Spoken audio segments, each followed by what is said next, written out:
I know you've either applied or you're in the process of applying for the healthcare assistant job in the UK with visa sponsorship. Now you need to pause your application and watch this video before you continue with the application. Hello guys, welcome back to my YouTube channel. My name is Daniel. I'm an international student in the United Kingdom and I share videos on how to relocate abroad. So if this is the first time on my YouTube channel, please click on the red subscribe button and click on the notification bell so you get notified whenever I upload new videos on this channel. And for my 20 subscribers, for the over 7,000 people watching my videos, thank you guys for being a part of this family. I appreciate your likes, the comments. I appreciate you for sharing my videos, and trust me, I don't take your love for granted.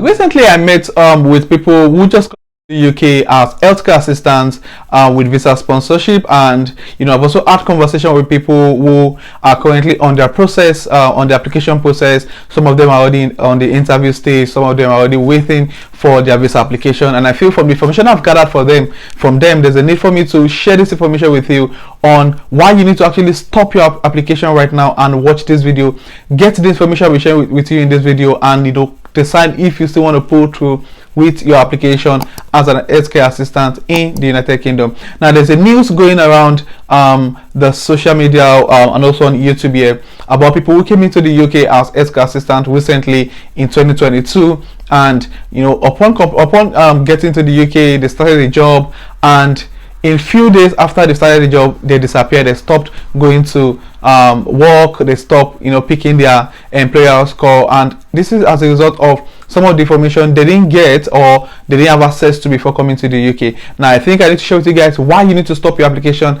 and ensure that you don't belong to this category of people I will be mentioning in this video. So don't go anywhere. You don't want to come into the UK and start the job and it becomes unbearable for you and probably abscond, and the moment you abscond from your job, now this is way it works. The agency or the care home that employs you are acting as a sponsor, so they are the sponsor of your visa. Now if you're not going to work with them anymore, the next thing they do is to withdraw that sponsorship, and the moment your sponsor withdraw their sponsorship, then you're no longer eligible to live in the UK. But if you decide to still stay in the UK after you stop working for your employer and you don't have a new employer who is willing to stand as your sponsor, as a visa sponsor, then you might need to live in the UK. And if you don't leave, then you'll be living as an illegal immigrant. So it means that you won't be able to do any official job in the UK. You won't be able to rent an apartment. You won't be able to you practically won't be able to do anything legal in the UK. So trust me, and it's going to be a nightmare living in the UK. So until after 14 years of living illegally in the UK, that's when you can now apply for ILR or your indefinite leave to remain. So it's really a nightmare, and very important for you to ensure that before you apply, before you pull through the application as an healthcare assistant in the United Kingdom, then you need to ensure you watch this video. Now the first category of people, before you apply to before you decide to apply for the healthcare assistant job, ensure you have passion to be a carer. Now trust me guys, this job is not easy.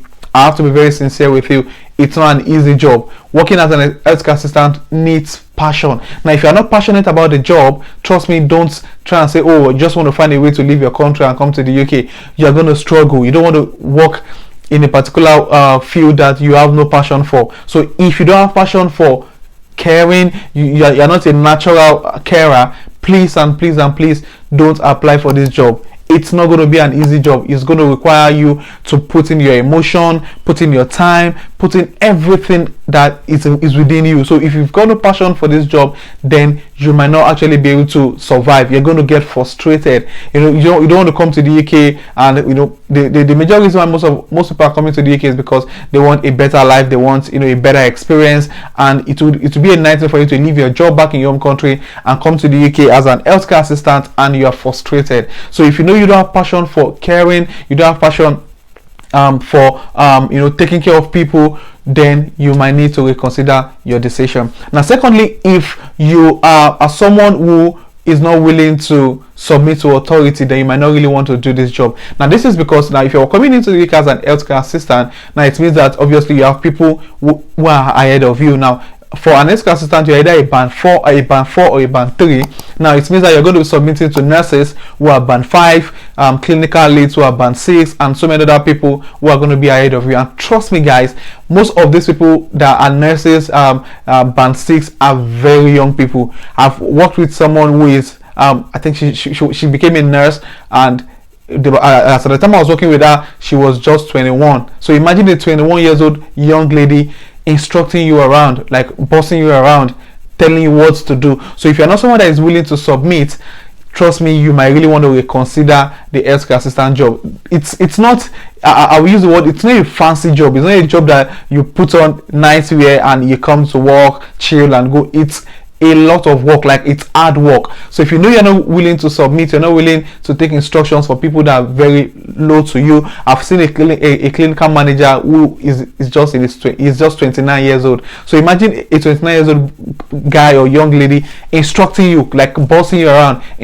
telling you what to do. Now of course, racism is actually in a barest minimum in the UK or anywhere abroad. However, racism still exists, so you might end up working in an environment that is very toxic, and if you are not someone who is calm enough or cool-headed enough, you might end up getting messed up in that workplace. So if you're not someone that is willing to, I know so many of those applying for this job are probably bosses in where they are coming from in their own country. When you get into the UK as an healthcare assistant, you are going to take instructions and you must be willing to adhere to those instructions. Now another thing I need to mention also in this video is, before you apply for the healthcare assistant job, ensure you have plans.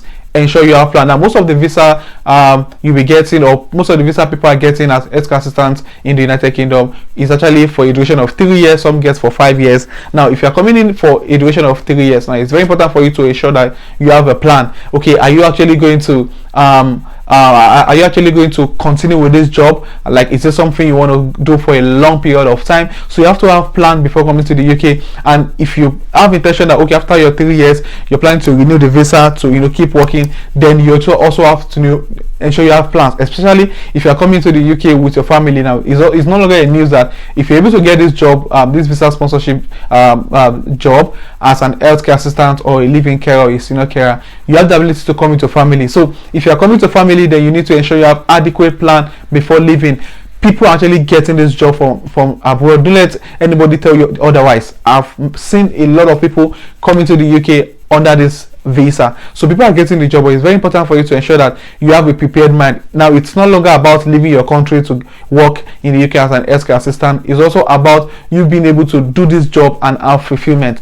There are so many people who are living in the UK or living abroad frustrated, so you don't want to be in this category. You need to ensure you have like an adequate plan before leaving your country, before living your life back in your country, to move into the UK as an healthcare assistant. It's also very important for me to mention the fact that if you're coming to the UK as an healthcare assistant, ensure that you have every of your structure in place. Now let's say for instance in the next 2 years, ensure that you read through the documents you have been provided. Now some of these contracts actually you're bounded to some of these contracts, whilst for some agency you're not bounded to the contract. Now what do I mean? Before you eventually sign any contract with any agency to come into the UK as an healthcare assistant, ensure you read your contract properly.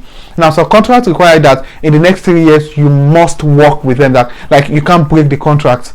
The moment you break the contract, they're going to fine you. Why some require you that, okay, you can actually break the contract if you want. However, these are some of the implications that come with you breaking the contract. So it's very important for you to ensure that you read your employment contract properly. Like if there's a need for you to send a mail to the recruitment team to ask information on what the job is really all about, so you don't accept a job, you get into the UK and you discover that you are stuck, you can't actually do anything else. So if your plan is to come into the UK and after 2 years you want to move into the student visa, apply for a master's program or a PhD program, ensure that you read your contract properly and there's a space for you to be able to switch to any other visa you want. I know most of the agencies don't bind you with any contract. However, they give you like the implication or what you're going to, the responsibility you have to take for breaking the contract. So it's very important for you to read your contract properly. And for those applying, so that's why you don't just apply to all care homes. Yeah, no, most people are actually applying to every care home they see online. Ensure that the care home you're applying for, the care home you're actually pulling through with the application, you've read through the contract properly. You can request them to send like a draft contract, not necessarily your own contract. Just see what their contract entails and see if it's something that is favorable to you. Trust me, it's going to be a win-win. If you're coming to the UK to work and they're giving you a visa, they're not just sharing visa everywhere. They expect you to also be able to provide value for the sponsorship, or for them acting as your sponsor to move into the UK. So it's very important for you to ensure you read your contract properly. And for people that are actually applying, it's also very important before you apply for your healthcare for any healthcare assistant job, ensure that the CV you are submitting is a UK format. Now, since so many people contact me and say, oh, my application was denied, my application was not accepted, and at that particular period I was a bit free, like I had like 2 days off, and I said, okay, you guys send me your CV, let me go through. And I saw the CV they submitted, it was not in any way close to a UK format. So it's very important for you to ensure that when applying for any healthcare assistant job in the UK with visa sponsorship, ensure that the CV you are submitting is actually is in the UK format before you even start your application or go ahead with the application. It's also important for you to ensure that you read through the requirements and see some of the living carer jobs in the UK require you to have a driver's license. So if you do have a driver's license, an international driver's license, or a provisional license in the UK, then you might need to ensure you stop the application and focus your energy on other applications that don't require you to have a driver's license. I also made a video in my on this channel on some of the courses you can take to boost your CV. So if you probably have like a scanty CV that doesn't portray you being able or having the potential or the capacity to take up the job, you can check the link up there and take up some of these courses. They're actually free.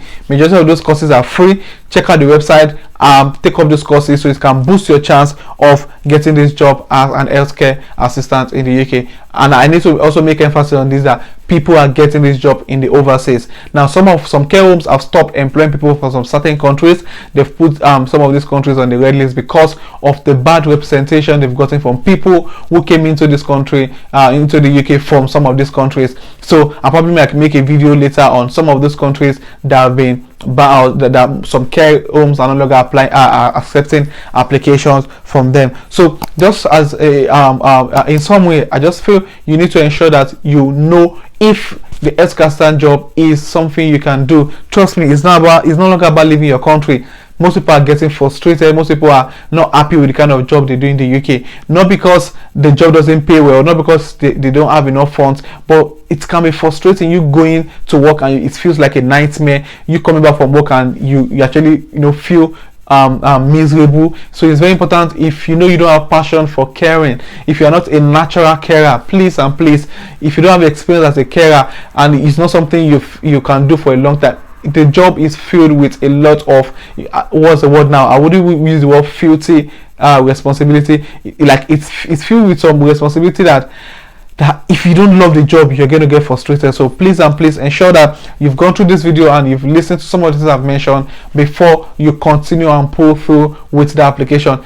It's not about living abroad, it's about living abroad and being fulfilled and happy with what you do. And I hope you find this video resourceful. I've also made some videos. I'm going to put the link at the end of this video so you can check them out on how to apply. The care homes are currently recruiting healthcare assistants in the United Kingdom, and I'm sure you're going to find those videos resourceful. So this will be the end of this video. If you find this video resourceful, please click on the like button, state your question in the comment section. I'm going to be in the comment section. The way to upload this video, I'll be in the comment section for like an hour or two to respond to as many people as possible. And if you think you find any information confusing, please state in the comment section. I'll try to respond. And if this is the first time of coming through my channel, probably this is the first time of seeing my channel on YouTube, please click on the red subscribe button. Trust me, it's gonna be worth your time. I've got amazing content on this channel that you can always check out. And for my returning subscribers, thank you guys for the love. Like, you guys are amazing. Like, most people are actually coming back to check my videos. I really appreciate you guys for the love. It means a lot to me. So this will be the end of this video, and I'll see you guys in the next video.